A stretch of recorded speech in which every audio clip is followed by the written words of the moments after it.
محترم حضرات،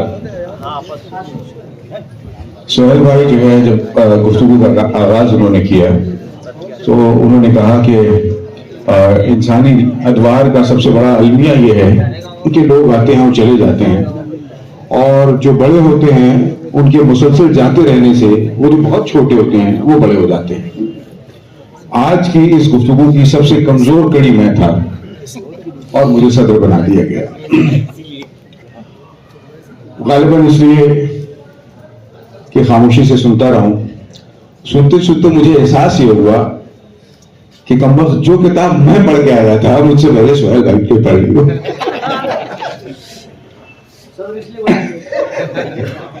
بات پہلے سوال سے ہوئی تھی۔ ایک سوال میں زیادہ دیر گفتگو نہیں کروں گا اور کر بھی نہیں پاؤں گا، اس کی اہلیت بھی نہیں ہے۔ بات شروع ہوئی تھی کہ خسرو آج 700 سال گزر جانے کے بعد کیوں؟ تو صرف 2 دن پہلے ایک ویڈیو گردش کر رہا تھا سوشل میڈیا پہ، جس میں ایک ایسا آدمی جس کو میں غالباً سلجھا ہوا غیر مسلم سمجھتا تھا، وہ بات کر رہا ہے کہ آپ جانتے ہیں کہ آپ امیر خسرو کہتے رہتے ہیں، ان کی تان گردانتے ہیں اور ان کی گفتگو کرتے ہیں، لیکن یہ وہ امیر خسرو ہے جس نے جب سومناتھ کا مندر توڑا گیا تو خسرو جو ہے وہ کہہ رہے تھے کہ جب یہ مندر گرا، ان اپنے اشعار میں اپنی مثنویوں میں کہہ رہے ہیں کہ جب یہ مندر گرا تو اس کا رخ مدینے کی جانب تھا۔ تو یعنی یہ وہ خسرو ہے جس کی آپ تعریف کر رہے ہو، اور وہ خسرو دیکھیے آپ اندر سے ایسا مسلمان ہے کہ وہ مندر کے گرنے پہ اس کا رخ جو ہے وہ طے کرتا ہے کہ مدینے کی جانب ہے۔ پھر اس کے بعد آگے وہ کہتا ہے کہ یہ وہی خسرو ہے جو جوہر کی رسم انجام دیتے ہوئے جب ہندو راجپوتانیاں چل رہی تھیں تو ان کے جلنے کو جو ہے وہ گلوریفائی کرتا ہے۔ تو میں نے کہا کہ زمانہ کہاں آ گیا ہے کہ سومناتھ کا مندر تو میں پڑھتا تھا کہ محمود غزنوی نے ڈھایا تھا، جس کا انتقال 1030 میں ہو گیا، اور خسرو پیدا 1253 میں ہوئے۔ تو یہ کون سا خسرو تھا جو اس وقت جو ہے وہ سومناتھ مندر کے گرنے پہ اس طریقے کی باتیں کہہ رہا تھا؟ تو مجھے لگتا ہے کہ خسرو کا جاننا پڑھنا سمجھنا اس لیے ضروری ہے۔ کیا بات ہے۔ اب دوسری بات کہ جب بات ہم کرتے ہیں، اچھا جوہر جو ہے یہ ایک رسم ہے، شاید آپ میں سے کچھ لوگ جانتے ہوں کہ ہندوؤں کے یہاں پہ ایک رسم ستی کی ہے کہ جب آدمی کا انتقال ہو جائے تو بیوی جو ہے وہ اپنے آپ کو اس کے ساتھ اس کی چتا میں جلا لے۔ ایک دوسری رسم ان کے یہاں پہ بہت مشہور تھی، وہ یہ کہ جب جنگ میں راجپوت جب ایسی حالت میں ہوں کہ جب انہیں یقین ہو جائے کہ شاید ہم بچ نہیں پائیں گے تو ان کی عورتیں اپنے شوہروں سے اجازت لے کر کے اجتماعی طور پر اپنے آپ کو جلا لیتی تھی۔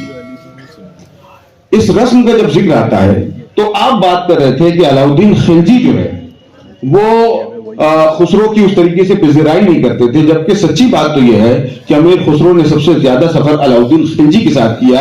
اور جب بغرا خان کی بات ہو رہی تھی، بغرا خان کو ناپسند کرتے تھے۔ آپ نے بات کی کہ وہ موقع پرست کیسے ہو سکتے ہیں۔ شاعر کے یہاں پہ، غالب کے یہاں پہ آپ دیکھیے، آپ غالب کو جب دیکھیے تو صرف شاعر کی حیثیت سے دیکھیے، آپ جب شخصی طور پہ غالب کو دیکھیں گے تو بہت معمولی آدمی نظر آئے گا۔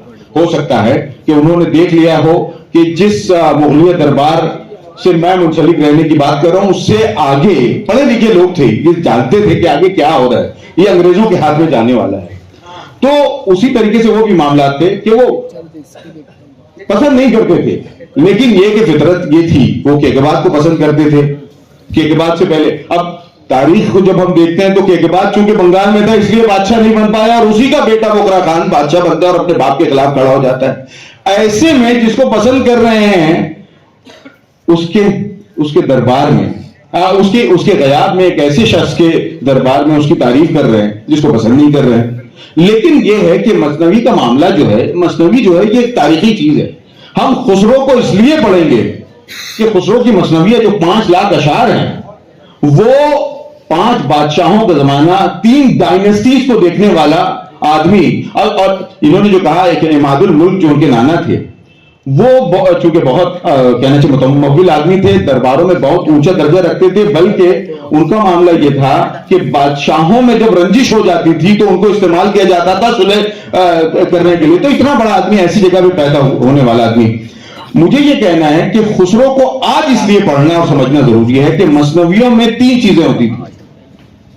खुसरो से पहले, खुसरो से शानदार मसनवियां लिखी गई है। फिरदौसी का शाहनामा, फिरदौसी का शाहनामा जो है वो फारसी जबान में इसलिए इतना अहम है कि वो अरबी, जो अपने आप को अरबी और सारी दूसरी पूरी दुनिया को अजमी कहते थे, ये अरबों को जवाब था फिरदौसी का शाहनामा। वरना फिरदौसी का तो मामला ये हुआ कि उस बेचारे को अपने घर से बैठ करके जो आबशार बहुत अच्छा लगता था, उसे ये कहना चाहिए महसूस हुआ कि अगर मैं शाहनामा लिख दूंगा और बादशाह हर शेर पे मुझे एक सोने की अशरफी देगा तो मैं उसकी दोबारा, वो टूट गया था, मैं उसकी दोबारा तामीर करवा पाऊंगा। हुआ ये कि 60,000 अशार लिखने के बाद फिरदौसी को चांदी के सिक्के दिए महमूद गजनवी ने, और जब उनको महमूद गजनवी ने चांदी के सिक्के दिए तो वो सिक्के दरबार में छोड़ के आ गए।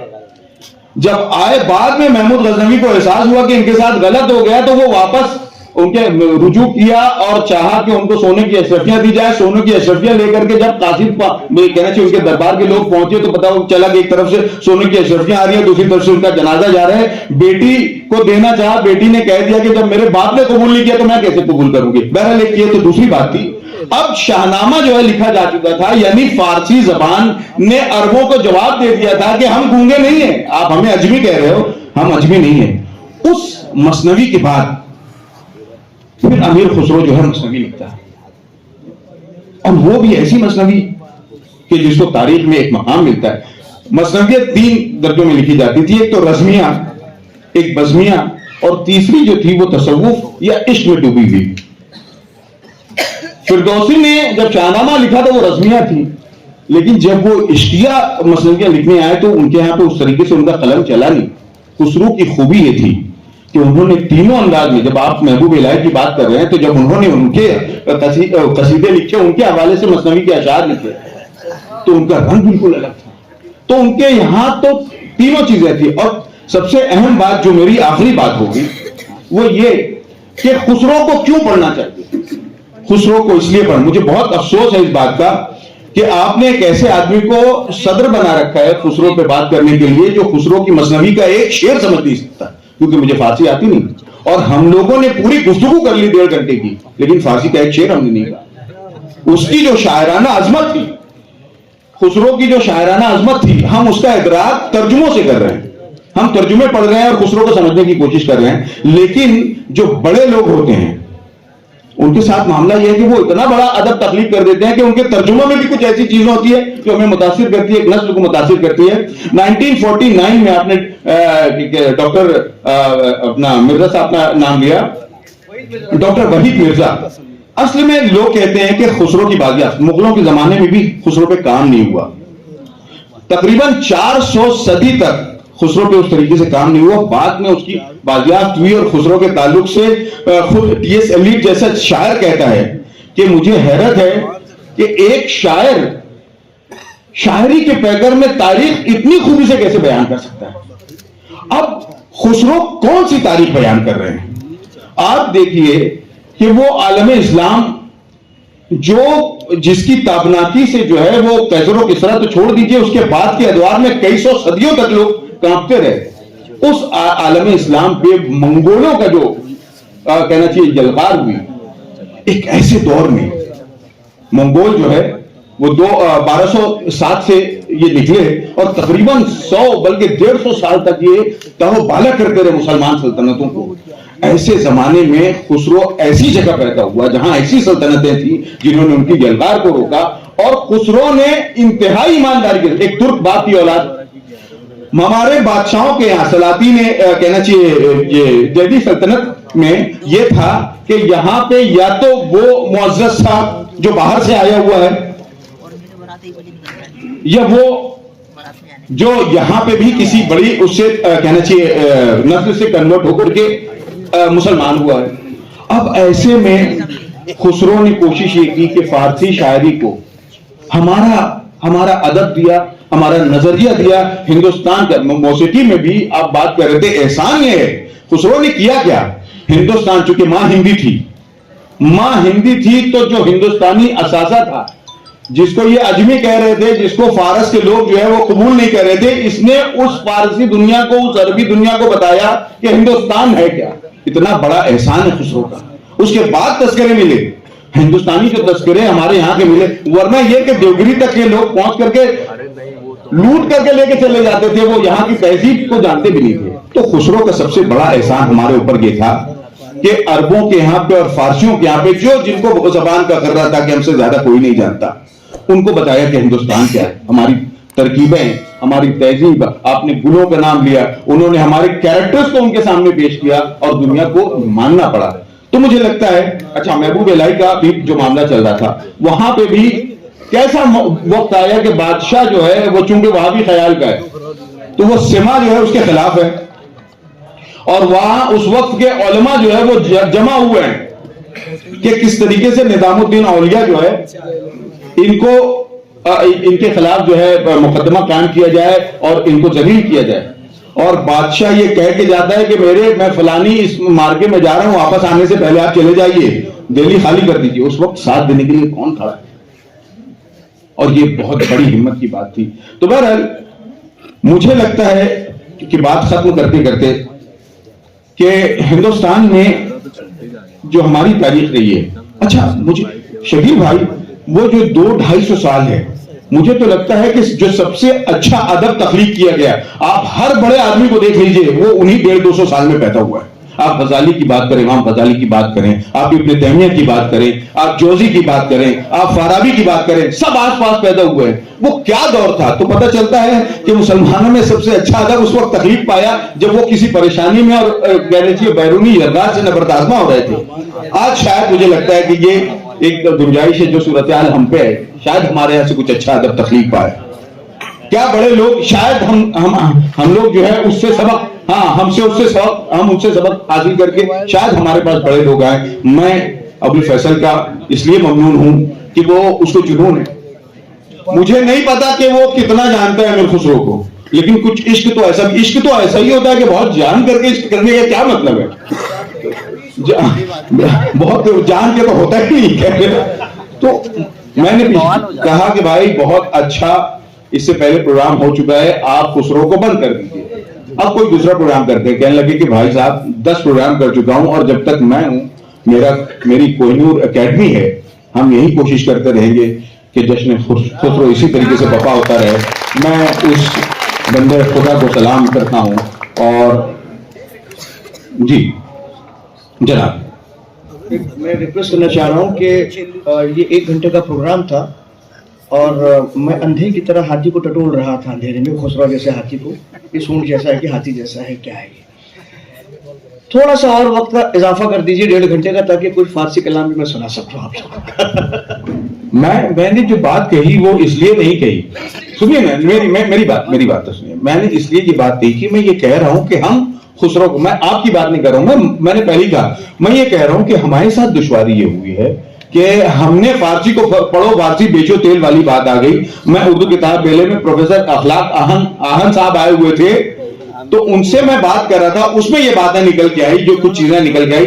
बहरहाल मैं कोहिनूर म्यूजिक एकेडमी का बेपनाह ममनून हूं और आप लोगों का बेपनाह मशकूर हूं, बल्कि आप मेरे बहुत मशकूर हैं कि आप लोगों ने 1.5 घंटा जो है खुसरो जैसे कहना चाहिए एक ऐसे मौजूद पे जो फारसी का शायर था, इतनी गुफ्तगू को बर्दाश्त किया। हमारे तीनों भाई, रफीक मोमिन को स्टेज पे लेके आ जाना, ये क्या कम मार का है? तो रफीक भाई को यहाँ पे लाना, लाइक सर से बुलवाना। लाइक सर जो है वो पहले ही मस्जिद में जाके तौबा तिल्ला कर चुके हैं कि अगर ये मौसीकी की महफिल है तो अब तो बाकायदा सर्टिफाइड आलिम दीन है, तो उसके बाद भी वो यहाँ मौजूद है। मैं बहुत इस हुस्न इंतखाब के लिए बहुत ममनून हूँ और आप सबका बहुत शुक्रिया अदा करता हूँ। बहुत बहुत शुक्रिया।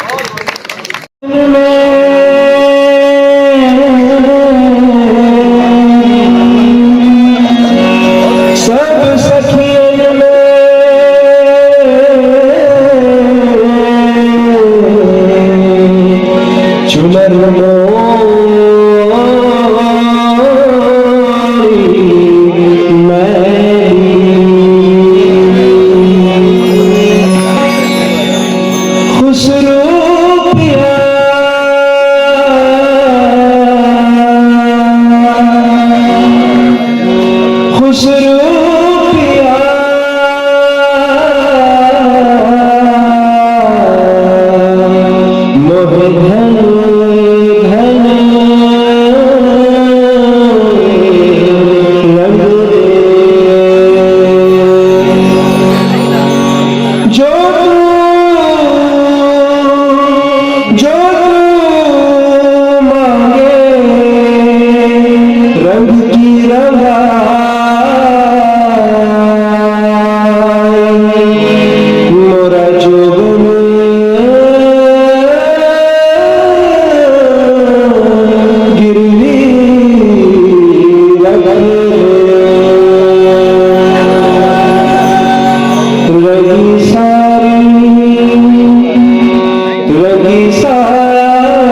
नीली खबरिया बात न पूछी नीली खबरिया मारे बात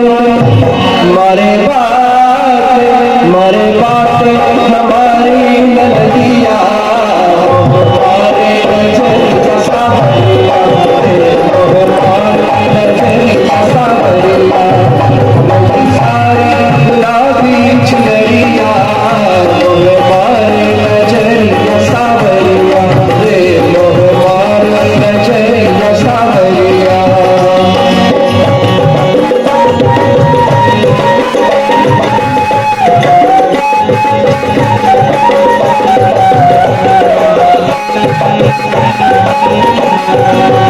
जाओ जी जाओ रोना से बदलिया जाओ जी जाओ अरे जाओ जाओ जाओ जी जाओ रोना से बदलिया जाओ जी जाओ रोना से बदलिया अभी बात